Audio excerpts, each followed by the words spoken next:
Hey guys, it's Mrs. Palmer, and I'm getting ready to pack for my trip to California. Wish you all could come with me, but since you can't, and I know you would miss my boring lectures a lot if I didn't leave this for you, I thought I would just record you a quick lesson on Rome before I went, so you'd have that to remember me.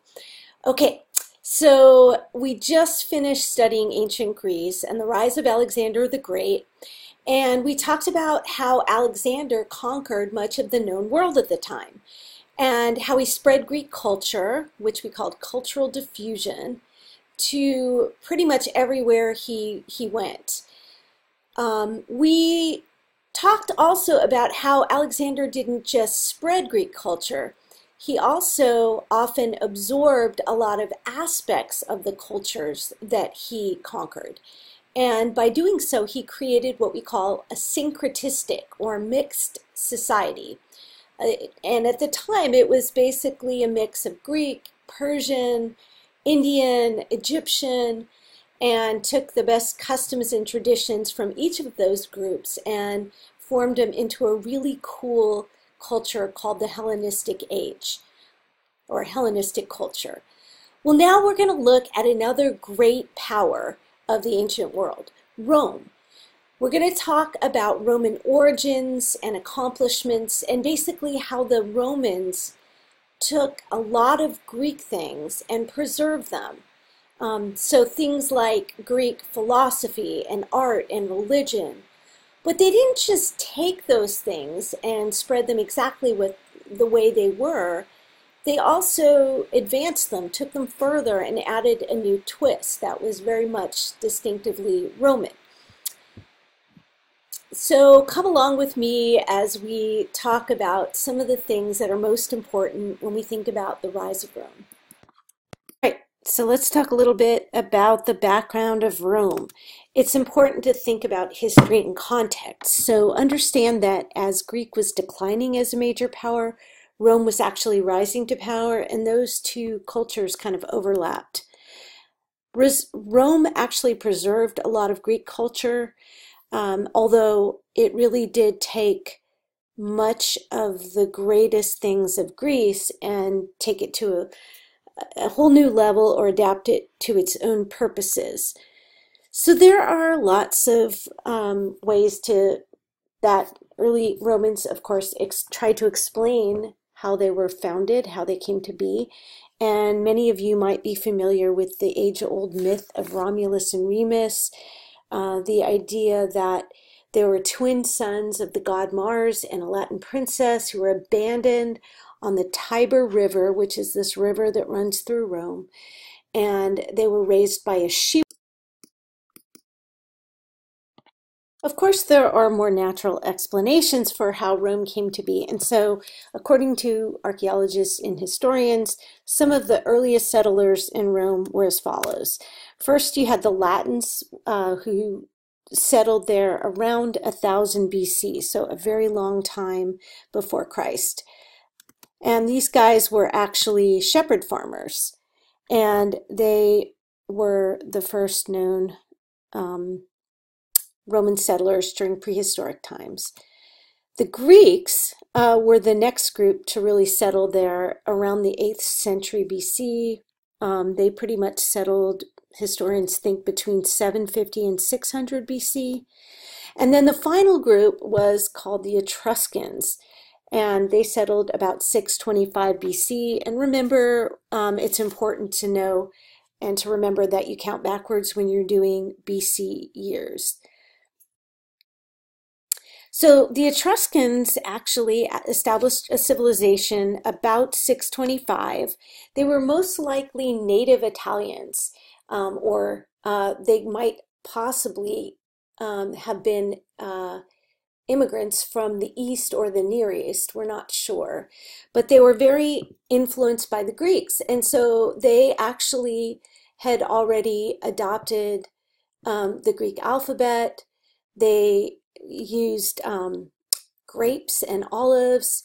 They were very influenced by Greek literature, And then finally, what happened was they were defeated by a number of groups that didn't really appreciate their being there. These groups being the Celts, the Greeks, and then finally by the Romans. The Etruscans were pretty amazing in their own right. Some of the inventions that they gave us were sanitation, which is pretty remarkable given how many hundreds of years before Christ. But they also were great at road construction, hydraulic engineering, metallurgy or metal making, ceramics, as well as sculpture making. And then in terms of their cultural additions or things that they contributions is a better word, they invented the toga. They also invented the famous insignia or symbol of the fasces, which is basically an axe surrounded by a bundle of rods. And this signified the idea that they had the power to scourge and execute, and therefore to rule. And so you may recognize this because many years later, a dictator of Italy named Mussolini adopted this very symbol when he formed his group, the Fascists. And he is actually, his group is actually spelled with a capital F, but we'll talk about that a bit later.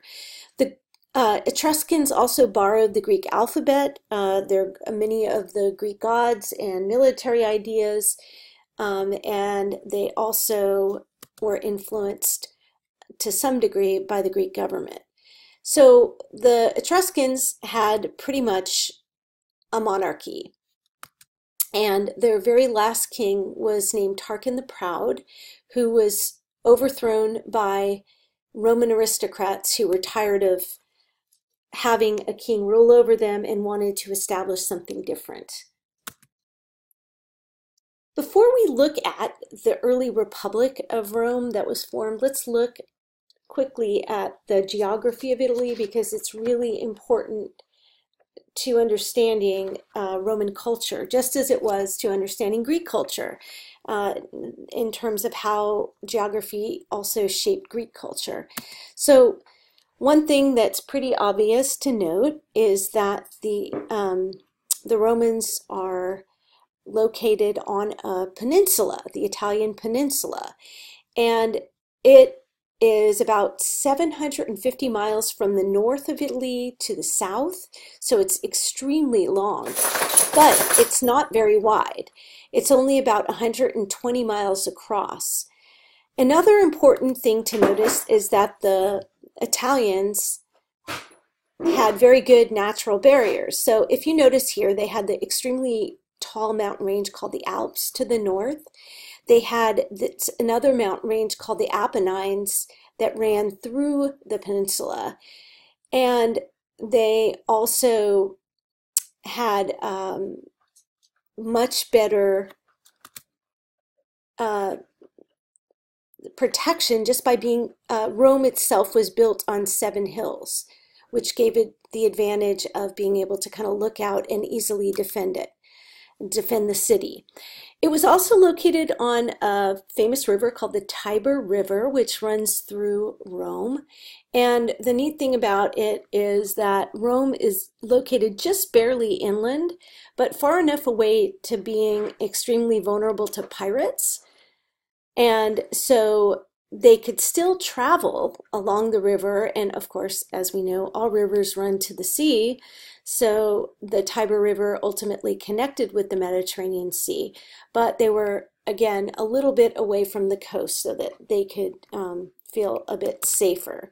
They also had much more fertile land than the Greeks did. They had very fertile plains, which were great for farming. And finally, they were surrounded by sea, by ocean.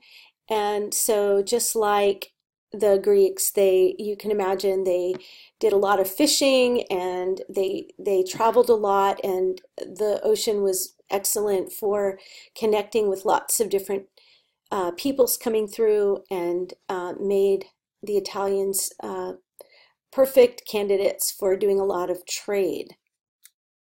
So geography had a huge influence on Rome, and actually Italy at large.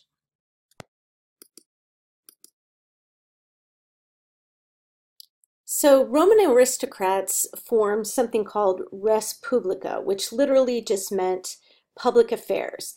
The idea that a government should rest with its citizens who then would vote in their leaders. So remember, they had overthrown the Etruscan king Tarquin the Proud, and they wanted something very different. So the citizens elect these leaders, and then these leaders represent them and give them a voice in government. One of the interesting impetuses, if you can impeti, I'm not sure how you would say that in the plural. Someone who speaks Latin could correct me, but a really important impetus for change is often a power struggle between different groups. So often those groups are classes, or groups who are powerful in society and groups who have no power or little power. So some of these power struggles really created a desire for change. So two of the biggest groups that you should be familiar with are the patricians and the plebeians. So the patricians were basically the aristocratic landowners who held most of the power in government.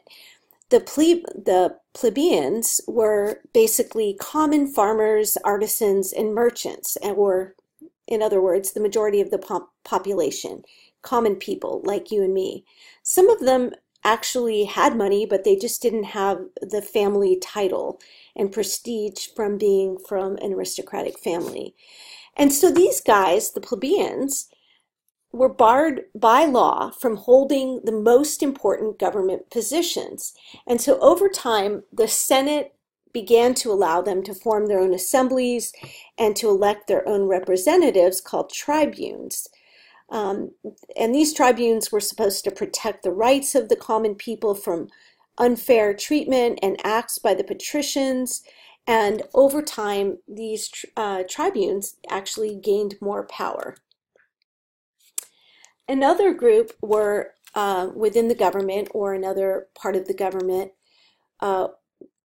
the way the government was structured, I should say, was at the top there were consuls who were basically like kings.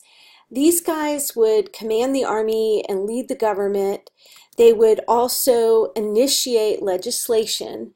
And they could advise on making laws, but they couldn't enact the laws themselves. They also served as judges, and they could nominate a dictator in a time of trouble or emergency. But they had limited power. They couldn't rule the way a king could rule. But the one thing that they could do to try to keep a check on the other branches of government was to veto. But the thing about the consuls was they could only serve for 1 year max. Another group within the governmental structure was the Senate. And the Senate was composed of only aristocrats. So you had to be an aristocrat to be a member of the Senate. There were only 300 of them, and their main job was to legislate, or to make laws, and to administrate, or to kind of rule. And these guys, the senators, could actually be members for life. So they were able to hold power over a really long period of time. Another group within the government was the assemblies. These guys were more democratic, but they were certainly less powerful than the Senate. And they were also pretty much largely controlled by the patrician class, but they needed the Senate to approve everything that they tried to pass.